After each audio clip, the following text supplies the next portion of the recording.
Well, good morning. This is take number 2. You don't know that, but I hit the mouse button. Yeah, you did. Excellent. This is the Morning Burrito. I'm Michael. I'm Eric. It's Tuesday. Welcome in. And Eric, last week we had a lot of fun. Man, we did. We didn't catch a fish, though. Catch a No fish. sturgeon. Hey, if you didn't watch last week, make sure you go check out the sturgeon. If you don't know what it looks like, you need to look and find out what a good old sturgeon Good old looks dinosaur in the river. That's, I mean, they are creepy, prehistoric looking fish. You know, and it was a good day too. I mean, we had a lot of fun. Dude, we were out there for like, I don't know, 5 or 6 hours. That was a long time and no fish. It felt like. But, Yeah. We had a good time talking. yeah. Eating. But then coming in, you broke my boat. I did not break You your did boat, break all my right? Is that a mention of my weight? Oh, no, it had nothing to do with your weight. I'm not sure what it had to do with, but I didn't bring a banana on your boat. that's so, a good thing. You know. Hopefully it'll get fixed this week though, so we can get back out there. Yeah, we need to catch. Hey, it's bass season coming up. It is. Until today, it's like 30 degrees outside. There's know. no bass out there today, so. I'm tired of the cold weather. Need to be back to 70s like it was a few weeks ago. Oh man. So in that life is good. Yeah, life is good. You got new glasses? I did. Oh, I forgot. These are my. I gotta get my reading glasses on now. You have reached the age where you need 2 sets of glasses. Actually, if you guys want to know the real story of these, he can't keep his glasses from breaking, so he had to invest in flexible glasses. Yeah, these are the flex ones. I'm not gonna use these because they're. Show us how flexible they are, if you dare. That's it. Seriously, I'm not gonna. I have had so much negative glasses issues. I am not going to mess with that. Although, if you're noticing, for the first time ever on our podcast, you can actually see my eyes. They're not some light. There's no glare. There's no glare No because glare. these ones actually have anti-reflective coating. So that's a win. I was It's a good very thing you're wearing excited. a hat because it takes care of that glare too. We're on a roll today. I'm just saying, I'm on a roll. This guy.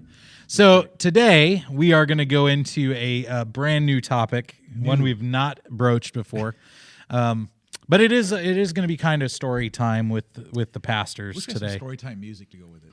You always say the music thing, and then it makes me feel bad because I'm not putting music in for you. Maybe someday. Yeah, maybe someday.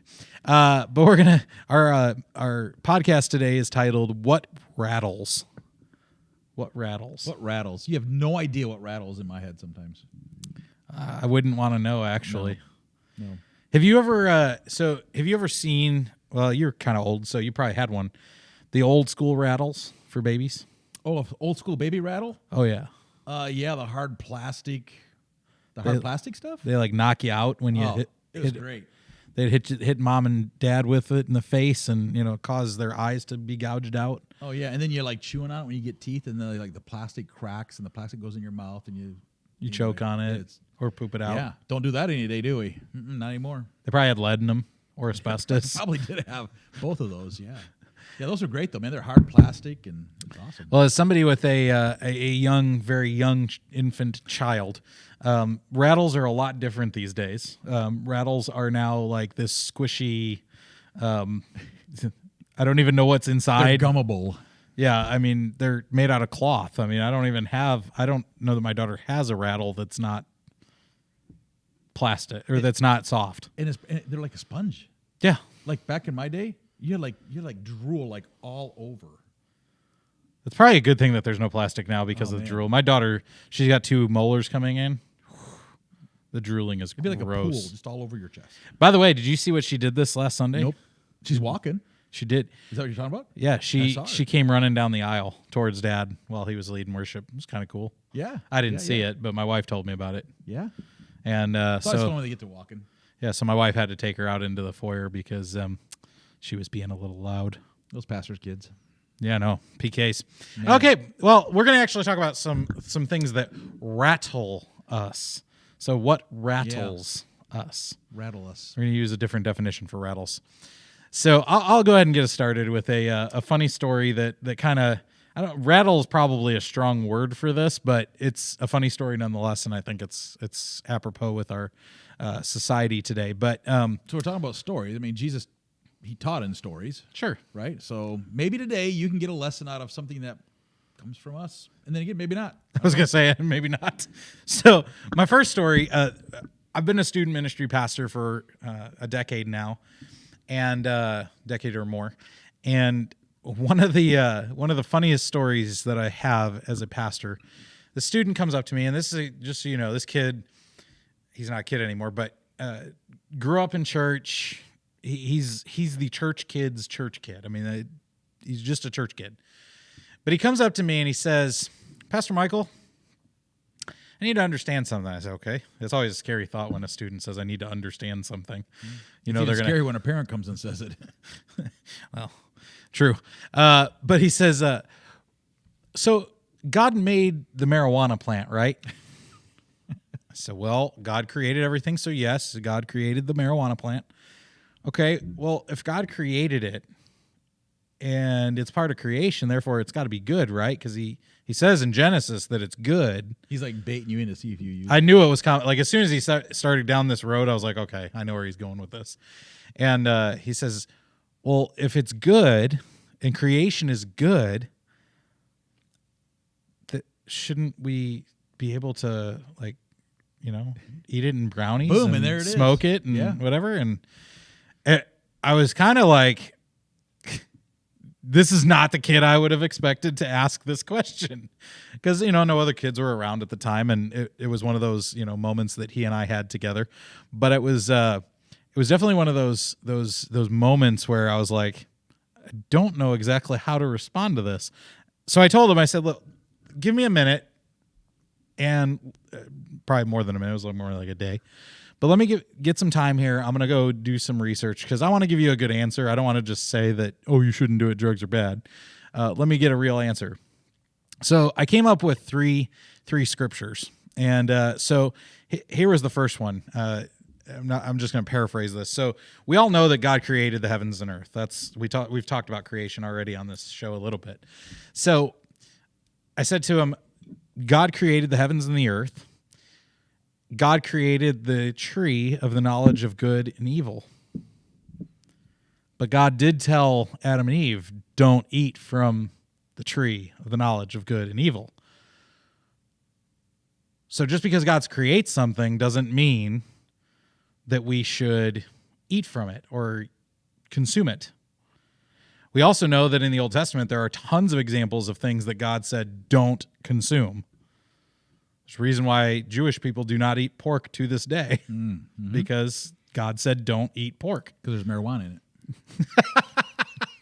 Hey, can you pull up my phone? My phone's being used as our camera. Oh. Can you pull up on your Bible app 1 Corinthians 10:23? Why don't you use your Bible app, man? Because I like this one. Man, you make things so hard on yourself. Sorry, 10:23? 10:23. I don't know what Bible app you're talking about, so... The YouVersion app. Like so many. Hey, if you need a Bible app, YouVersion, beautiful. Thank you. 1 Corinthians 10:23 says, I have the right to do anything, you say, but not everything is beneficial. Yep. I have the right to do anything, but not everything is constructive. I could have just messed you up by giving you a different version. I'm glad you picked the NIV. I was hoping for the NLT and the NLT or ESV on that. But so I read him that scripture, and he's like, yeah, but how do you know that it's not beneficial? I mean, there's people who say that it cures cancer and, you know, this, that, and the other, which it doesn't cure cancer. But I was like, okay, let me give you another one. So this is 1 Corinthians 6:19. I said this. Do you not know that your bodies are temples of the Holy Spirit who is in you, whom you have received from God? You are not your own. I said to this kid, look, there's a reason why we don't advocate for smoking cigarettes, because your body's a temple. We don't advocate that you drink alcohol because your body's a temple. We don't advocate eating way too much food, although some of us eat more than others. We advocate for living healthy because our bodies are the temple of a holy God, and therefore our bodies should reflect that holiness. Again, some do better jobs of others. You know, some bodies are more holy looking than the rest of us, but you know, you should think before you put things in your body that you know are going to corrupt your mind. And I can guarantee you, marijuana is going to change and alter your mind, even if it's temporary. It'll alter your mind. And so that was an interesting one. Have you had the marijuana conversation with people before? Oh, yeah. Yeah, probably much along the same lines you just described. But from every age group, so. So as a student pastor, yeah, I mean, that comes up, but it comes up from parents too, and then grandparents. I mean, especially now as lead pastor, it comes up from your senior adult that's, looking for some pain relief. But Well, and it's becoming much more of a difficulty these days, the marijuana conversation at least, because it's being legalized almost everywhere. right. I don't know how many states are left that have not. So before you send emails or make comments on anything that we just said about the use of marijuana, keep it in context, because we're not fighting the battle on this podcast over medical use and all of that. No, it was just a funny conversation with a student, and again, any substance you're putting in your body, I think the lesson to be learned is think about it before you do it. Yeah, good. What do you got? What's your first story you got for us today? Well, I've got like a whole list of stories, but I like the verse of Ecclesiastes 7:21, because I have to. This is how I keep sanity sometimes in my life. It says, "Do not pay attention to every word people say, or you may hear your servant cursing you." Oh yeah, that has happened, my friend. Yeah, because not everybody speaks into my life, but as a pastor, we try our hardest to think through everything that could possibly go wrong. On any ministry, whether it's a teen ministry, a senior adult ministry, a Sunday morning, we try to think through making sure everybody's needs are taken care of. And people jump because something was happening that wasn't planned, or maybe we didn't think through it well enough, right? So sure. But one of my favorite stories that just boggles my mind, rattles it a little bit, is in our youth room one night at one of our churches. One of my youth staff, fairly new to the youth staff, she was giving some time and energy to one of our student guys in our youth room after one of our services, and he comes in just a long trench coat, which back in that day, it was still, that's what you wore. I mean, it was not a red flag for anything before. This is before Columbine. But I left. I was in and out of the youth center a few times, and I saw him sitting there in the chair, and they seemed to be talking. And I was at the other end of the hallway, and one of my students comes to me and says, "Hey, PE, you got to come quick." And it's like, "Is this like really emergency?" "Yes." Like, "Why get me? There's other adults somewhere close by." "No, they're already there." I'm like, "Okay, this is gonna be really bad." And I go walking in the youth room, and my staff and this student were sitting side by side, like close, and it looked like they were holding hands. And I'm like, "Okay, this is strange." What I didn't know is that the look on my youth leader's face, her eyes were like just huge, and like, "Eric, help me get out of this. Help me with something." And I'm looking like, "Man, what's going on here?" And I mean, nothing. She wasn't, and you could tell she was nervous. She was shaking. And, the student guy, he's just all calm, just looking right at me, just like, "What are you going to do?" And then I realized that he had handcuffed himself to her and sitting there. And then I'm thinking, okay, there's a red flag here. We cleared the youth center. We cleared the hallways, and I had one of my other youth staff guys around that, kind of more of the beefy kind of guy. And talking to this, and his reasoning is the Lord told me that she is full of the devil. I'm like, okay, maybe she is, but you need to handcuff yourself. Nope, not until she gets rid of the devil. It's like, well, she's not going to get rid of the devil, so unhandcuff her. Nope. And it just mind boggled me that here's a crisis moment, and everybody's watching. Right. And sooner or later, it came to where we had to take the guy down, and we got him down on the ground. And you know what? I got blasted because I didn't handle it correctly, which is not true at all. The handcuffs came off. My youth staff was taken care of. And, well, why were they even in that situation? Well, he kind of walked in unexpectedly, was having a conversation, and handcuffed. And I sat there, I was like, trying to tell some parents and church board members that, when you mess with the world, you're gonna get hit sometimes. And so so as a pastor, for weeks it just kind of rattled my mind because people, they wanted to come and go, man, good job, pastor, but did you really have to take him down? It's like, you know what? Don't know if he's got a knife, a gun. He's not really saying what he's talking about, and obviously he's strung out on something. And anyway, so finally the pastor came around side and said, you know what? It's all good. Handled the same way, and it was great. But handcuffs in the youth room, not a good thing. But just some parents just couldn't understand. So I hope today that there is somebody from Chicago First, where I'm not going to list the churches. The people at Chicago First will know this story. Okay. I doubt this lady goes to church, so I think I can safely tell this story. But I know that if a C1 person is listening to this, they are going to immediately start laughing. So I didn't even write this down. This just came to me as you were telling this story. Have I told you the squirrel story? Yep. Okay, good. Okay, so I'm a youth leader. I'm already out of high school, and I don't even remember if I was in college or out of college at this point. But we're serving in youth group, and this woman has been coming to the church for a short period of time, maybe a couple weeks at this point, a week or so, and so she wants to come and observe. And we had a process for how people got to serve in student ministry, as we do here at Hermnas. It doesn't just happen immediately or whatever, but she was allowed to be up there and just hang out with the teens. And so she's upstairs with the teens. We're in the middle of a service. I think the youth pastor was preaching at the time. And this woman stands up, and out of her shirt pops a squirrel. A real life furry critter. A real live squirrel jumps out of her shirt and starts running around the youth room. Now, this is a big youth room. It's about the size of our ministry center here. And just out of her brassiere or something, like out comes the squirrel. Like nobody knew the squirrel was there. It hadn't been making noise or whatever, the little toot, toot, toot. I don't know what sound a squirrel makes, but toot, toot, toot. I don't think that's what a squirrel makes, but okay. But anyway, this squirrel's running around, and it's one of those things. I don't have a scripture for this, but I do have, like, what are you thinking?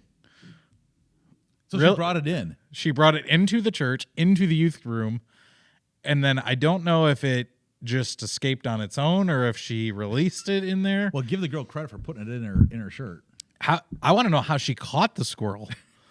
Like, did she trap it? Some things we never But again, know.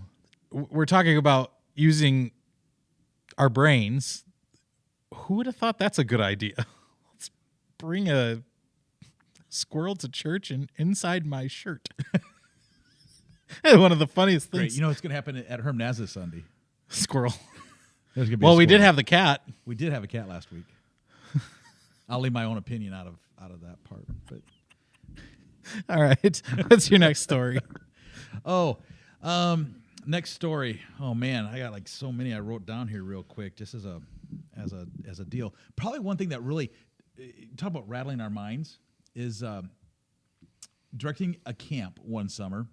I got one for as a senior pastor too, but for this one, directing a camp one summer, you got a few hundred kids at camp, and you're training staff, work with staff that you don't know, as the way our system is in the Nazarene Church, and the college sent a PR group, the music group, to do worship for the week at camp. Yep. You know how they do that? And there is zero tolerance for adult versus student dating, hanging out. Right. We go over all those rules, what's appropriate and what's not, kind of thing. Sure. And, PR groups from college, they're trained. You go through a training and you sign on the dotted line, I will not have relations with a camper and blah, blah, blah. And we were at a bonfire. This is like the third night of camp. We're at a bonfire, all camp bonfire. And I go walking out, camp director, and I'm having a good time. And I'm noticing this couple over here underneath a blanket. And I'm like, it's dark out, so you can't really see, but I'm just kind of watching that thinking, So I started asking some of the other leaders, like, whose cabin is that? What's going on? Get rid of the blanket. And then I was told, well, it's the PR group. Oh, well, Okay, but still, PR group, guy, girl, still that's not acceptable. They're not married. Yeah, so just not even a good Theoretically, example, right? not a good example. So what do? I go over and I was like, just gonna be real kind of gentle, It's like, hey guys, I kind of need you to, just get rid of the blanket and go mix with the students. And then I realized that she was a student. I'm like, all right, I need to talk to you in 3 minutes. And so I grabbed some staff and we went and we chatted, and I sent the boy home. I was like, there's no question here. That's not even something to even mess with, because you know what? Where's the buck stop? It stops with me. Who's the one that's going to get legally in trouble? It's going to be me. Mm-hmm. You're going home. Well, you just can't do that. The PR group, they're all upset and everything that I was taking such a hard line. I was like, what do you not understand about this? Yeah. And so I said, you got to be out of here by morning. I don't care how you go, where you go, but you got to get off campus. And one of the youth pastors took him to their local church, and the college sent over another car, and off he went. And the next day, my phone rings, and it's my district superintendent. And he said, "What are you doing?" And I was like, "Well, this is what I did." And I said, "How did you already hear?" He said, "Well, the president of the college has called me to say that I have a camp director that's gone rogue and sending our PR group. That does not look good for our college." Was that on this field? I'm not going to tell you what district that was on. I didn't say district. Was it on this field? On this field? I'm just curious. What do you mean by field? This region. I am not going to even go there, because you're not going to tell me the region. No, I'm not going to tell you, because I know where you've served. I'm not going to tell you the region. Bogus. But the youth pastors, if you're out there watching, you know what I'm talking about. So I told the DS he's not coming back. Well, he's like, no, he needs to come back. You're making our PR group and our college look really bad. I'm like, what do you not understand about this? And so I didn't let him back on, and it was the last year I directed camp there. Oh, that's a horse of a different color. You had told me that. Okay, well, that makes sense. But it just I still boggles the mind. Don't get it. That's a rattler. So then of course you get home, and your senior pastor is asking all kinds of questions about, man, now I've got a rogue youth pastor. And it's like, really? He goes, no, I know you. It's like, okay, good. But still, parents came around me and were like, good for you, PE, good for you. We know our kids are safe with you. And I was like, was there ever a question? It kind of worked negative in my own heart on their comments. Like, well, okay. Anyway, it just boggled my mind, and I don't understand people or leaders sometimes. But anyway, so I got handcuffs and bonfires for you. How's that? If you're on a PR group, heed these words. This is definitely good advice of what not to do. Yeah. So one of the things that has happened in my ministry that rattled me probably fairly significant, I would say. I was at a church, and a gentleman from the church, and I use that word very loosely, he came up to me at the back. It was right before service started. I actually had my guitar around my shoulder, ready to walk up to the stage and to start service that morning. And this gentleman, him and his wife were having an anniversary the following Saturday, and we had been as a church promoting their anniversary party, 50th anniversary, I think it was what it was, for weeks, 3-4 weeks at this point. And so he comes up to me and says, Pastor Michael, I was wondering if you could promote our anniversary one more time. It's coming up this next Saturday. We want to make sure that everybody knows. Okay, yeah, no problem. We'll make sure it happens. I just want you to know, though, your wife and you and your kid are not invited. Ouch. What'd you do, kick their cat? No. I was like, excuse me? Yeah, you're not invited. Oh, okay. I was you talk about being rattled. I was shaken. I couldn't believe what I had just heard. Like, did I hear that right? Did he just tell me what I think he said?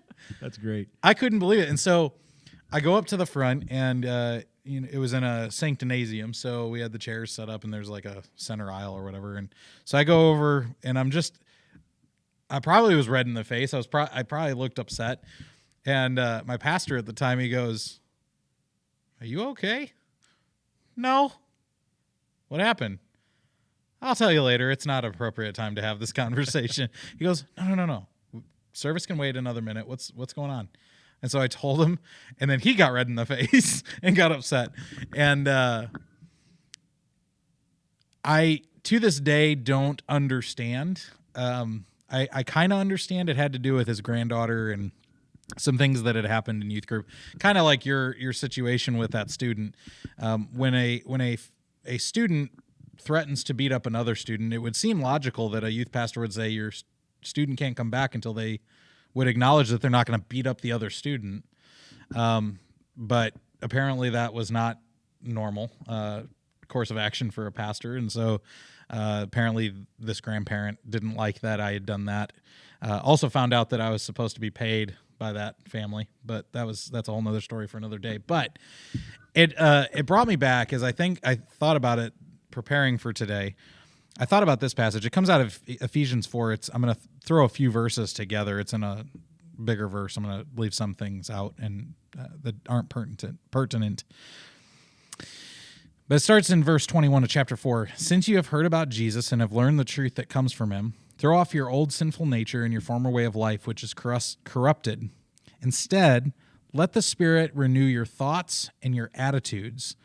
Put on your new nature, created to be like God, truly righteous and holy. And don't sin by letting anger control you. Don't let the sun go down while you are still angry, for anger gives a foothold to the devil. Don't use foul or abusive language. Let everything you say be good and helpful, so that your words will be an encouragement to those who hear them." I don't know that anything that gentleman said to me that day was encouragement. I mean, it wasn't foul, but it certainly was abusive. It certainly was unearned. I think that would be fair to say by anybody who was at that church at the time. But I'm not bitter. I find it to be just one of those head scratchers that's like, okay, that guy has something going on in his world, but he definitely could do well with reading Ephesians 4.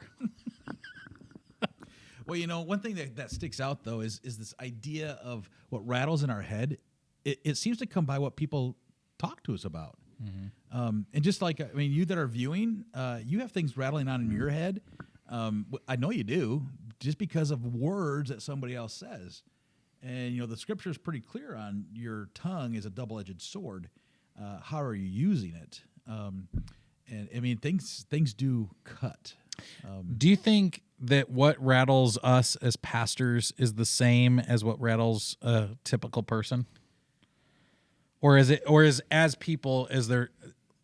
a difference between being a pastor and what rattles us and not being a pastor and what should rattle us? I don't know if I'm asking that quite right, but do you think there are different things that rattle you just because you're a pastor? Would it be the same if you weren't a pastor? I think I'd have a hard time answering that, because I don't know if I can make a distinction between being a man of God or a pastor.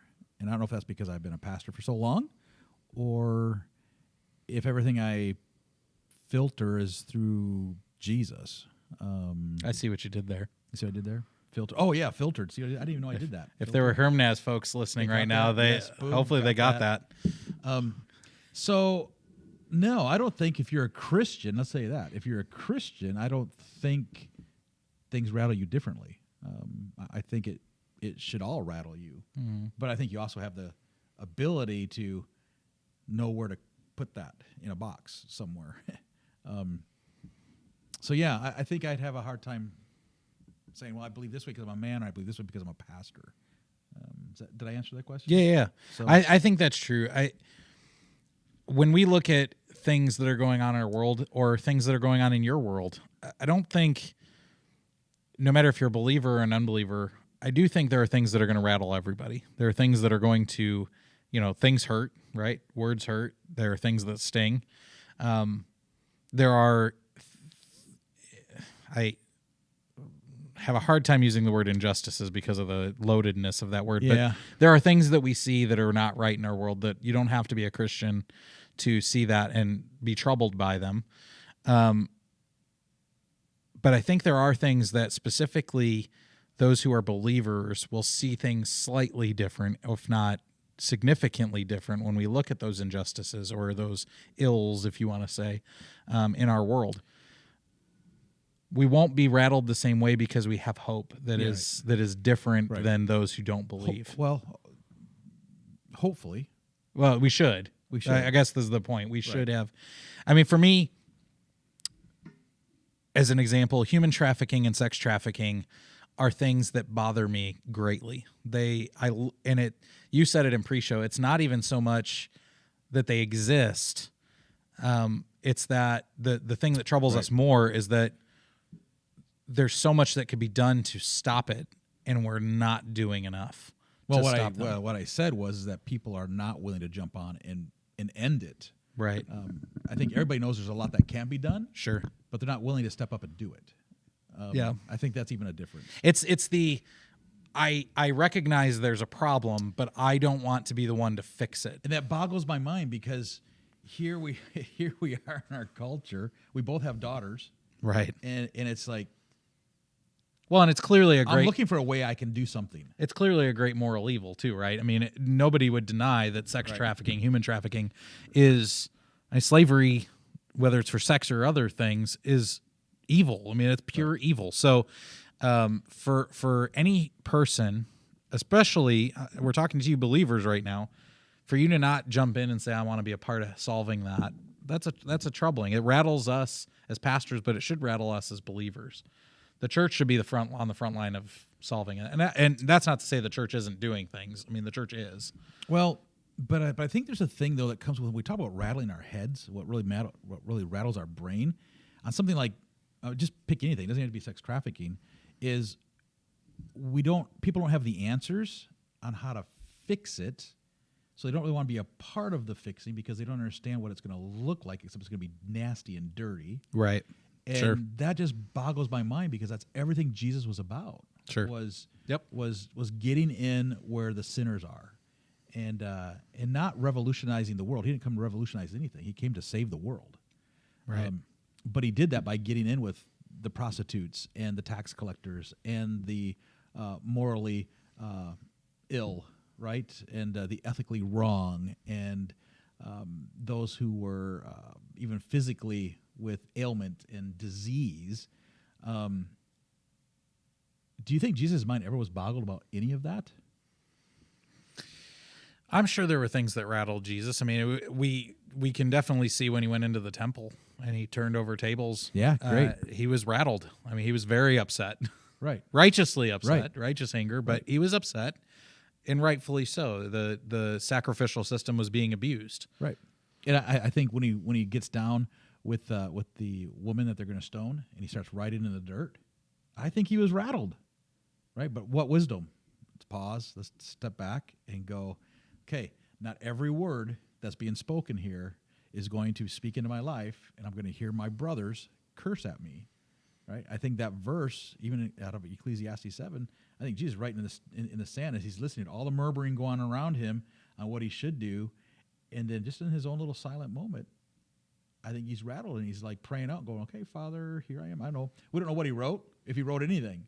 Right. But I want to look at that sometimes and go, I think Jesus was just kind of like talking to his dad and going like, "Okay, Dad, I'm a little rattled here." I mean, we saw him in the Garden of Gethsemane before he went to the cross. He was clearly rattled. I mean, the guy sweat blood, praying, and he literally asks God, if there's any way you can take this from me so I don't have to do what I'm about to do. Yep. Please give me that.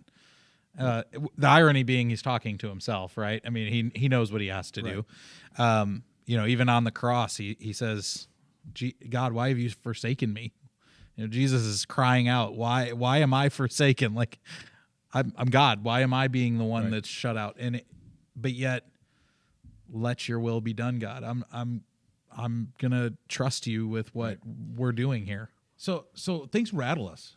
I mean, they really do rattle us just as humans. I mean, talking to one of our ladies in the church the other day, she got yelled at publicly in the street, and was like, talking about it online, and my heart went out to her, but at the same time I know her, and I know she has a healthy self-esteem inside of her, but it rattled her. Sure. She's asking all kinds of questions, and so that's where words hurt. Words come from that tongue. It's kind of like that day where a single mom comes into my office and is talking to me about how I don't care about single moms, how I don't give single moms the time of day, or how I don't do ministries for single moms, or how I don't accept single moms that have been divorced. And I mean, she's just laying it on thick. I mean, and I'm like, okay, as a man, I'm listening to you, but as a pastor, I'm really trying to listen to you without just seriously. I mean, it kind of sits there and you just rattle your brain. And I have to look back and go, here's the litany of things that we do as a church for single moms, and how we try to plug single moms in, and how my heart is this and my passion is that, and how I'm wanting to bend over backwards to find help for here and here and here and here. And all you get is because I don't have a program right now for single moms. It's the world is over, and well, pastor, you just don't have any compassion and don't care. That rattles me. Yeah. Right. I mean, it rattles me. Or how about the time where you have a mom come to you and just talk about, hey, you know what? Don't talk to my kids about how physical they are with their boyfriends. It's like, what are you talking about? I was like, as my job is to help educate, come alongside you as a parent, and then I realized, oh, mom is living with her boyfriend, and so her daughter is wanting to live with her boyfriend, and she's a student leader of mine. Mm-hmm. So as a student leader, I'm going to go alongside my student leader and go, you know what? We probably need to be thinking through this biblically on some things. And what are you thinking? Oh man, mama just boom, boom, boom, boom, boom. Talk about getting cussed out that day. Bless her heart. But it rattles you. So I guess one of my points today for you that are watching, the word says, let your feet be firm on the foundation of Christ.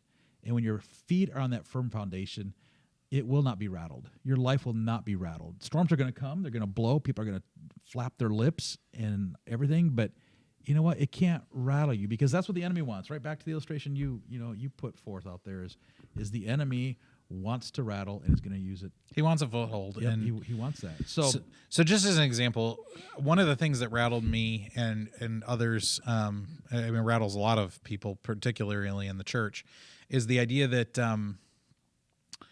the fact that many across our planet do not have clean water. That's just as an example. A church I was at back in the past, we took it very seriously. It was something that rattled us. We wanted to do something different. We wanted to do something to try and help fix it. And a lot of times we look at those problems, we're like, oh, that's a really big problem. But it really isn't as big as we think it is. Right. So just to give, again, an example, we spend as Americans, or globally rather, on Christmas, just Christmas alone, $1 trillion globally every year. $1 trillion. Yeah, I got to admit, I contribute to that.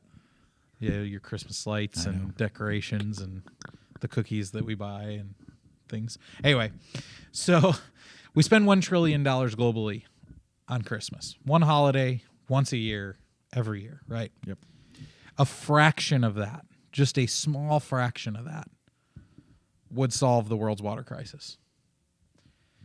And I say that because it affected me back then. Yes, my, I don't know, $300, $400, $500, whatever I end up spending on Christmas isn't a lot, but every little bit's going to a clean water well. And so we pooled our money together as a church, and for 1 year, I don't know if they did it the second year or not, but I know for 1 year, we took all of our money instead of buying Christmas gifts for our kids, instead of my parents buying Christmas gifts for me that year, we took that money that we would normally spend on Christmas and we gave it to Hope for Haiti so that clean water wells could be built in the country of Haiti because they had just had their earthquake at the time. Again, it's a little thing. Did our church even build one clean water well? I don't think so. But we contributed to a clean water well. So you can do something. Don't let things that rattle you and say, oh, well, that's too big of a problem. Sex trafficking, it's too big of a problem. I can't do anything about it. You can do something about it. Don't let that just linger. You can have righteous consternation in your spirit about something being bad, but don't just put it off and say, well, that's just, somebody else will take care of it. It's kind of like the Matthew West song, Do Something.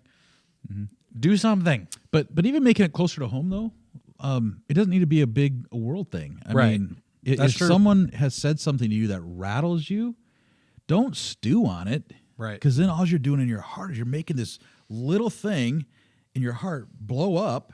And before you know it, you've got the weight of the world on your shoulders and you got a rotten attitude and nobody wants to be around you. And you can't figure out why you don't have any friends and why you're gaining weight and full of depression. And it's because you didn't take care of the situation. Well, and ironically, a lot of the time we read into things incorrectly. That's what I'm saying. Don't do that.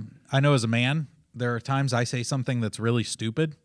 We don't intend it to be rude or disrespectful. We probably or said whatever. something even in this podcast like that. Probably.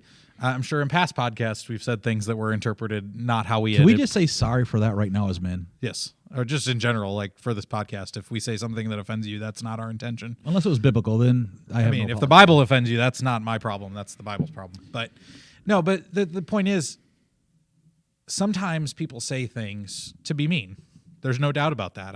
I am living proof of somebody who's said nasty things to other people. I have asked for forgiveness for those things. Some people have forgiven me, some have not. I'm still waiting for you to ask.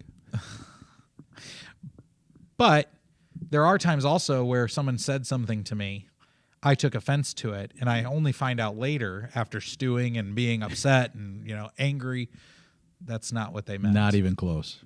And so, you might have had somebody say something to you that was mean or nasty in your eyes, and maybe it was, but maybe it wasn't. So what do you do when you get up in the morning? What do you think is the biggest thing you're going to solve of that day? Me personally, or just generally speaking? Just you. When you're going through your day, what is probably the most influential decision that you're going to make that day? My most influential thing that I do every day, in my humble opinion, is when I pray. When I spend that time with God in prayer every morning, that's not to diminish my time in the Word, because my time in the Word is important as well. But that time with God where I'm talking to God, I'm listening to God,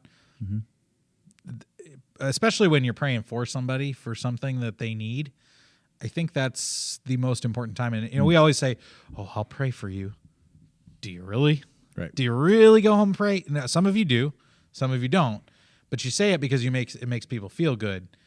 But I know that when I pray for other people, I've had evidence of they felt prayed for and didn't know I was praying for them. So that's big. Yeah, that's big. What about you? I think mine is okay. You went right to the prayer thing.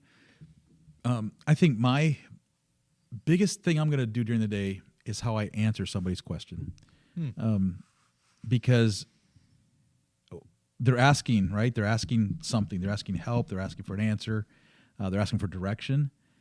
I didn't plan on any of that when my feet hit the floor in the morning. Sure. So I think for me, one of the biggest weights I have that just boggles my mind is when somebody asks me a question. That's big to me. That's very important because, and it depends on what the question is. Yeah, of course. But when you get asked those life altering questions, it's kind of like that's the biggest decision I'm going to make of that day is how I answer that person. Right. And not that this is only pastors, but I think as pastors, that's one of the things. Just a little insight into us. That's a weight that we carry with us every single day because we, for better or for worse, we get to see the ugly the good, the bad, and the ugly, right? Right. In people's lives, and that's a blessing for us. We get to walk in ugly times with people, but also it means we need to be thoughtful, careful, protective of how we speak, what we say. And in this day and age, in this culture that we live in, it's very important for pastors to be careful about what we say, how we say it, when we say it. Yep. One thing we haven't covered yet is this should be another podcast. The last 2 minutes before service starts, the 2-minute pre-stage, the comments, the questions that come at us. Yeah, you get more of those than I do, just because I'm a worship pastor. So I am generally like laser focused in and ready to go. I try to be, but when you come up and you go, "Hey, pastor, what do I do with this this boil? What do I do with this boil that's in my armpit?" Call your doctor. I don't know. Yeah, I don't get that was legit. See, that was legit. I'm literally out in the hallway with my worship team, so I don't have to deal with those questions very often. But I'm open to it. If you go to our church and you want to ask me a question, you can ask me. Pull me aside, even if I look like I'm running like a chicken with my head cut off. It's okay. You can stop me. Hey, Pastor, do you know the last time the church van fuel was or the van oil was changed? I have no idea. That's usually only one person though who's asking that question. Yeah, usually. And he's usually responsible for doing it. So hey, I think it's just great for us to ask the question: what rattles your head? Yep. What rattles your brain? Because when you can put Christ in the middle of that noise, it softens it. Yeah. Now we started with the whole hard plastic rattle, and the soft, chewy, absorbent rattle. I think as Christians sometimes, just people, when we get rattled, we go to the hard rattle, and we listen to the loud, tingy, soft, hard plastic, whatever it sounds like to you, and we bang ourselves in the head with that. And you know what? I know I've had bruises as a kid with my rattle. I know my kids have given me bruises from their rattle. But what we need to know is that Jesus is the softener of all that. And we've got to rely on Jesus for that. So whatever you are today, wherever you are today, whatever you're thinking about, whatever's come along your path that hurts you, hopefully we gave you a little bit of scripture here and a little bit of fun stories to just be human with you and be real, that we have things that rattle us as men and as pastors, but also, we're just guys. And to bring it back to Hermnaz, to close this out, it's right on that cup. Filtered.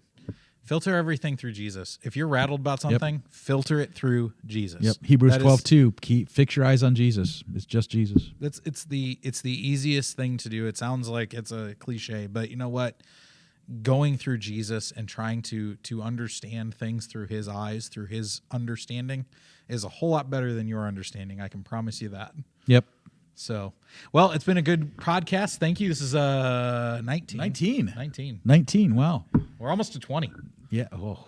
Hey, we have a party on 20. So next week's 20? Next week's 20. Wow. That's next week's 20. 5 months. 5 months. 5 months of shows. Wow. That's crazy, isn't it? That is crazy. So next week, you ready for the topic? What is it? You want me to tell you? Yeah. Because I haven't told you yet. You haven't told me. I haven't told you yet. So, power and blindness of the palm branches. Power and blindness of the palm branches. Yeah. Oh, you're preparing us for Palm Sunday. Yeah, you are smart. I told our church this on Sunday. Christians are the most creative people ever. Palm Sunday, the day when Jews had palm branches, and it was a Sunday, and Jesus came into town, so we'll call it Palm Sunday. Pretty original. Yeah, it was really creative. You really got it there. So we have to think next week. You guys tune in because there's both power and blindness in the palm branches, and I want us to pick apart that a little bit. And since you said Palm Sunday, just a quick note: if you are in the Hermiston, Umatilla area, Oregon even, and you're looking for a church home, you don't have a church home. Hey, we would love to have you. This is the easiest time of the year to come to church. We like our church, so maybe you will too. Yeah, 2 Sundays. We have Palm Sunday, the 28th of March, and then Easter Sunday following that. We have Good Friday service in the middle of that week. You're not going to want to miss it. If you don't have a church home, come to Hermnaz. We would love to have you. 10:30 a.m. on Sundays. And, of course, you don't have to wait till Palm Sunday. You can come next Sunday. And if you want to come in person, go to church online. So it's hermesandnazarene.org. You can find us there. In fact, it'll probably be on the website here somewhere in this podcast. So anyway, next week. See you next week. Power and blindness. Power and blindness of It'll the be awesome. palm branches. It'll be great.